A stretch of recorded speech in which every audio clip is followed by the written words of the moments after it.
प्यारे बच्चों, आज जिस हम पाठ को पढ़ने जा रहे हैं उसका नाम है भगवान के डाकिये। कविता शुरू करने से पहले मैं एक बात बता दूं कि यह धरती किसने बनाई है? भगवान ने। और ऊपर वाले ने जब इस धरती को बनाई तो उसने सबके लिए एक जैसी बनाई, कोई भेदभाव नहीं किया, है ना? अच्छा बताओ तो इस चित्र में कौन दिखाई दे रहा है? हाँ, डाकिया। डाकिया मतलब पोस्टमैन, अर्थात चिट्ठियों का आदान प्रदान करने वाला, जो हमारे लिए चिट्ठियाँ लाता है और हमारी चिट्ठियाँ लेकर जाता है, उसे हम डाकिया कहते हैं। यह हमारा डाकिया है। बच्चों ध्यान से देखिए, यह आकाश में उड़ते हुए कौन है? पक्षी, प्रवासी पक्षी जो दूसरे देश से आते हैं। ये देखिए। और ये क्या है? बादल, जो कहीं से भी हमारे लिए बरसात का संदेश लेकर आते हैं। आपको बरसात का मौसम पसंद है ना? काले काले बादल जब आ जाते हैं आकाश में, कितने अच्छे लगते हैं।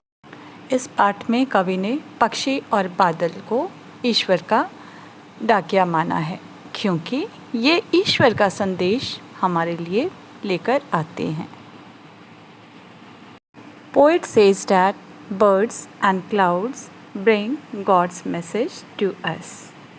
बच्चों, एक बार अपने पाठ को खोलिए और इस कविता को ध्यानपूर्वक पढ़िए। पक्षी और बादल ये भगवान के डाकिये हैं, जो एक महादेश से दूसरे महादेश को जाते हैं। महादेश का मतलब क्या है? कॉन्टिनेंट। पक्षी और बादल भगवान का जो संदेश लेकर आते हैं उसे हम मनुष्य तो नहीं समझ पाते। We are not able to understand their message. लेकिन पेड़ पौधे, पानी और पहाड़ ये समझ लेते हैं। किसका मैसेज? भगवान का मैसेज। तो पक्षी और बादल के संदेश को पेड़, पौधे, पानी और पहाड़ ये पढ़ लेते हैं। हम तो केवल यह आंकते हैं कि एक देश की धरती दूसरे देश को सुगंध भेजती है। दिनकर जी ने इस कविता में प्रकृति की महानता के बारे में बताया है। कवि कहते हैं कि प्रकृति किसी के बीच में भी भेदभाव नहीं करती। बादल एक देश का जल दूसरे देश में भी भेजता है और पक्षी एक देश का प्रेम दूसरे देश में लेकर जाता है। आगे कवि कहते हैं, एक देश का भाप दूसरे देश में पानी बनकर गिरता है। हम तो सिर्फ यही समझते हैं ना कि एक देश का पानी वाटर वेपर बनकर दूसरे देश में आ जाता है बादल बनकर। Now poet says that birds spread the message of love and universal brotherhood through the fragrance carried on the wings. बादलों से बरसता पानी सबको समान दृष्टि से देखने का संदेश देता है। Clouds that bring rain convey the message of equality. तो प्रकृति से क्या सीखा आपने? सबको समान दृष्टि से देखना है।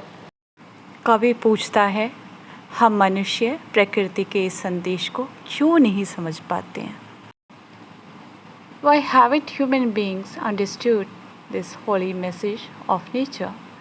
Why don't we realize what God has made us for? हम क्यों नहीं समझ पाते कि धरती हम सब की है?